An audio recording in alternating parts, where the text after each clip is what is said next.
कलयुग का अर्थ क्या होता है? कलयुग का अर्थ होता है जहां व्यर्थ का मूल्य है और सार्थक का कोई मूल्य नहीं,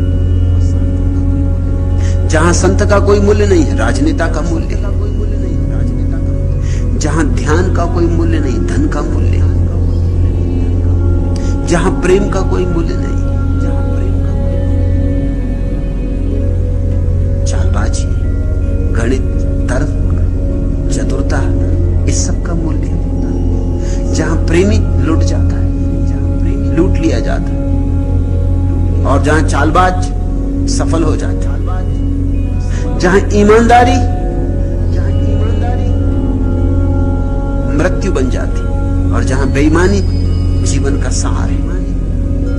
यहां जो जितना सफल होता है उसी मात्रा में सफल हो पाता है जिस मात्रा में चालबाज हो, चतुर हो, कुशल हो, जिस मात्रा में षड्यंत्र की क्षमता हो।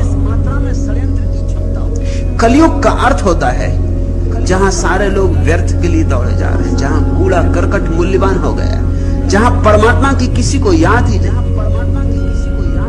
जहां इस जिंदगी में और सब कर लेना है, सिर्फ परमात्मा को छोड़ देना है। ऐसे कलयुग में भी जो तेरे नाम से जुड़ गया, वाजिद कहते हैं वो नहीं डूबा। ये सारा संसार डुबाने को तत्पर रहा, लेकिन जो तेरे नाम से जुड़ गया वो तिर गया। पाषाण भी नावें बन जाते, उसके नाम का चमत्कार।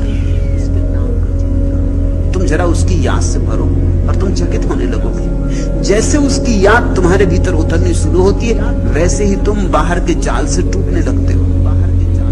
बाहर के जाल की मूढ़ता तुम्हें दिखाई पड़ने लगती है। धीरे धीरे तुम बाजार में खड़े रह जाते हो, लेकिन अकेले। तुम्हारा संबंध परमात्मा से जुड़ जाता है, भीड़ से टूट जाता है। यही उबरना है। जब तक तुम भीड़ के हिस्से हो, तब तक तुम डूबोगे। तब तक संसार ने तुम्हें डुबाया। संसार को छोड़ने का एक ही अर्थ होता है, भीड़ से मुक्त हो जाना। भीड़ ने तुम्हें धारणाएं दी हैं, विचार दिए, भीड़ ने तुम्हें वासनाएं दी, ऐष्णाएं दी, महत्वाकांक्षाएं दी। भीड़ से मुक्त हो जाने का अर्थ है इन सब की व्यर्थता को देख लेना। लेकिन ये तो तभी दिखाई पड़ेगा जब राम के नाम में थोड़ा रस जगे, परमात्मा में थोड़ी झलक मिले, परमात्मा में थोड़ी गति हो। तेरा नाम कहो कलिमान न बूढ़ो कोई रे, कर्म सुकृत एक बार विलय हो जाएंगे। ख्याल करना, वाजिद कहते हैं कर्म भी चले जाएंगे, बुरे कर्म भी चले जाएंगे, अच्छे कर्म भी चले जाएंगे, दोनों विलीन हो जाएंगे। तुम जरा उसकी याद करो, क्योंकि अच्छा कर्म हो कि बुरा कर्म हो, दोनों कर्म अहंकार को मजबूत करते, कर्ता को मजबूत करते। और अक्सर ऐसा हो जाता है, अच्छे कर्म ज्यादा मजबूत करते हैं बुरे कर्म की वजह, क्योंकि अच्छे कर्म का मजा ज्यादा होता है। तुम बुरे कर्मों की चर्चा करते नहीं किसी से, अच्छे कर्मों की चर्चा करते हो। तुम 2 पैसे का दान दे देते हो तो 2 लाख का बताने लगते हो।